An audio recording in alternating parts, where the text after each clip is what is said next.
Hey, I'm Yakov, and this is the Swift Bird. I often see things like iOS app development on Windows among top searches on YouTube. In this short video, I'll give you some clues. The title is not clickbait, but the answer will both surprise and disappoint you. Because yes, it is technically possible to write iOS apps using just a Windows computer, but doing so is very hard, very slow, and very inconvenient. And there are much better ways to approach this. I'm not suggesting anything, but there's, just keep in mind most of those better ways violate the license agreement, which can bite you really hard, especially if you're a corporate user. So today I'll explain a perfectly legal way, but boy, how bad is it?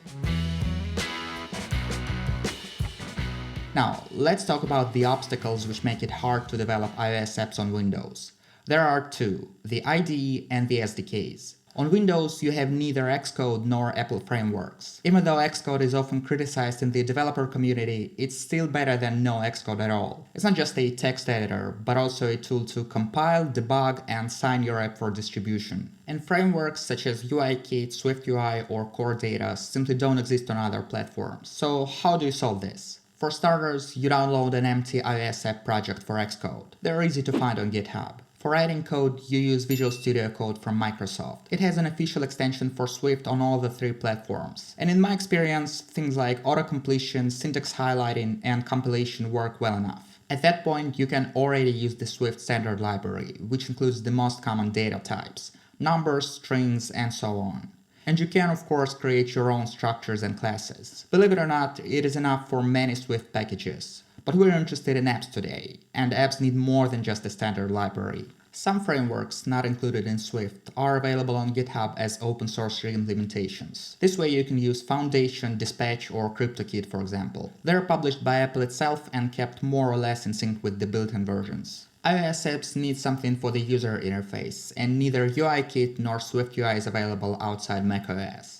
But here, Microsoft again comes to the rescue. GitHub Actions has macOS builders and gives you 200 build minutes each month for free. 200 minutes is not much, but it's enough to get your feet wet. You use them to compile and test your code, and then upload the archive to the App Store. You can use a tool such as Fastlane or call the Xcode commands directly. The tricky part is writing the code which GitHub Actions can build. Of course, you'll get detailed compiler errors if you make a mistake, but debugging like this is very exhausting. You have to write the code, push it to GitHub, wait until the build fails, read the logs, correct mistakes, and then repeat the process. So, do you really want to live like this? That's it for today's SwiftBird video.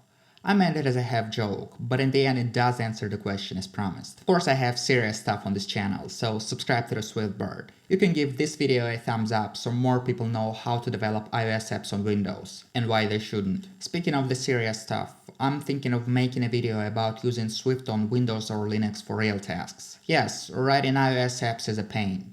But in my experience, working on cross-platform packages, command line tools, and even server projects feels much better. Let me know if you're interested in this topic. I'll see you later, and until then, make your Swift fly.